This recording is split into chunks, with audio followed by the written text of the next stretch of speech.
Hey guys, আমি Swarnanka and welcome to the new episode of my channel. তো এখন আমি এই ভিডিওতে জি5 ওটিটি প্ল্যাটফর্মে যে তাদের আপডেটগুলো এসেছে নতুন সিরিজের নতুন সিজন এবং সিনেমাগুলোকে নিয়ে, সেটা নিয়ে ভিডিওতে কথা হবে। তিনটা আপডেট রয়েছে, একদম তিনটা খুব বড় আপডেট নয়, ছোটোখাটো আপডেট। তো সাইলেন্স যে সিনেমাটা এসেছিলো আগের বছর আর তার আগের বছর মনোজ বাজপাই, সেটা সিকুয়েল এসেছে সাইলেন্স টু দি নাইট আউল বা শুট আউট। সেই সিনেমাটা কিন্তু একটা বিশাল বড় ম্যাসিভ রেকর্ড তারা ব্রেক করেছে।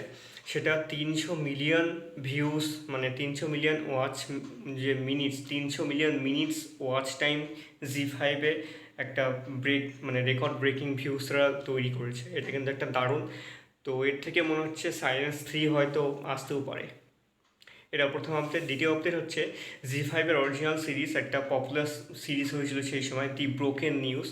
সেই সেই সিরিজটার সেকেন্ড সিজন কিছুদিন আগে জি5-এ এসেছে। তো সকলে অবশ্যই দেখো সিরিজটা কিন্তু খুব ভালো একটা কাজ হয়েছে এবং সেখানে বেশ ভালো ভালো অ্যাক্টাররাও কাজ করেছে। এটা ছিল দ্বিতীয় আপডেট। থার্ড এবং লাস্ট যেটা আপডেট সেটা হচ্ছে বিপুল অমৃতপাল শাহ, এদের যে সিনেমাটা কিছুদিন আগে এসেছিলো, যেটার নাম ছিল হচ্ছে বাস্টার দি নাকশাল স্টোরি। আদা শর্মা লিড রোলে ছিল, সানশাইন পিকচার্সের সিনেমা। এই সিনেমাটা জি5-এ আসছে খুব তাড়াতাড়ি এবং যেই তারিখে আসছে সেটা হচ্ছে 17ই মে। তো 17ই মে অনেকগুলো আপডেট আসছে এটার সাথে আরও, যেগুলো পরে নিয়ে কথা বলবো। তো বর্তমানে জি5-এর হচ্ছে তিনটা আপডেট দেওয়ার কথা ছিল। এই ছিল আপনাদের আপডেট, এবং কেমন লাগলো ভিডিওটা অবশ্যই কমেন্ট করে জানাবেন। আর ভালো লেগে থাকলে অবশ্যই চ্যানেলটিকে সাবস্ক্রাইব করতে ভুলবেন না। সকলকে ধন্যবাদ, আবার দেখা হবে পরের ভিডিওতে।